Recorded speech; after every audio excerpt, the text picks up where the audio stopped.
Sports Talk 1080, the team Orlando's Tuck and O'Neill. As you see, Jerry O'Neill, Mike Tuck. Mike, we are 29 days away from the kickoff of the NFL season, with or without Tom Brady. They've got these meetings ongoing. In fact, this could become obsolete in just a matter of hours, our conversation on DeflateGate. If both of us had $1 every time we've used the word, we'd probably be on vacation on an island someplace. But I found it interesting. ESPN surveyed more than 100 NFL players about DeflateGate. And I thought some of the responses seemed rather inconsistent. They were asked, do you think the Patriots deflated footballs? What percentage of that over 100 players said yes?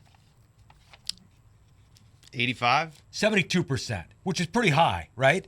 Wouldn't you agree that's a pretty high percentage of believes that they did? And then they were asked, yes or no, I think the Patriots are cheaters. Only 42% said that they're cheating by deflating footballs. One other question. Do you think deflated footballs impacts the outcomes of games? 49% said yes. Half of them say deflated footballs impacts the outcome of a game. They believe, 72%, that the Patriots deflated, and yet only 42% consider them cheaters. Is that inconsistent? For 7%. That's all the difference, 42 to 49. 7% obviously flipped in their own mind that deflating impacts, and yet it's cheating. That's a healthy percentage. But what I think a lot of people would take away from this is what we would have in conversations regarding PEDs in baseball, where some people didn't believe that they were cheating because everyone else was doing it. They had teammates that were doing it. They knew their opponent was doing it. And I think it's kind of the same thing with the football is, yeah, I think they did it. Yeah, I know that at least teams that I've been on in the past have tampered with it. But no, I don't think it's that big of a deal.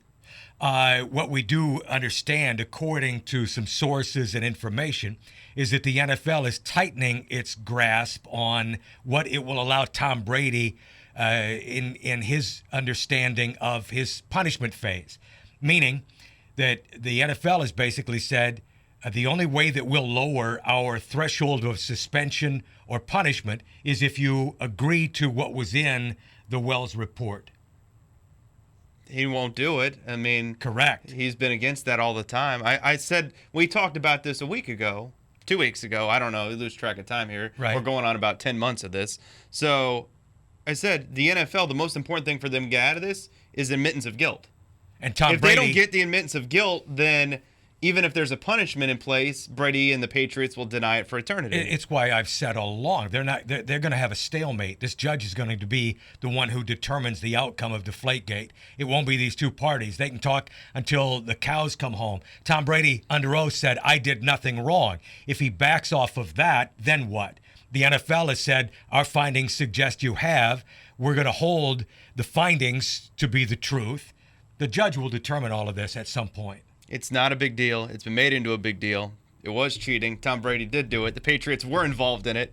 Somehow we got to reach a happy compromise here. Sometimes people think cheating is a big deal.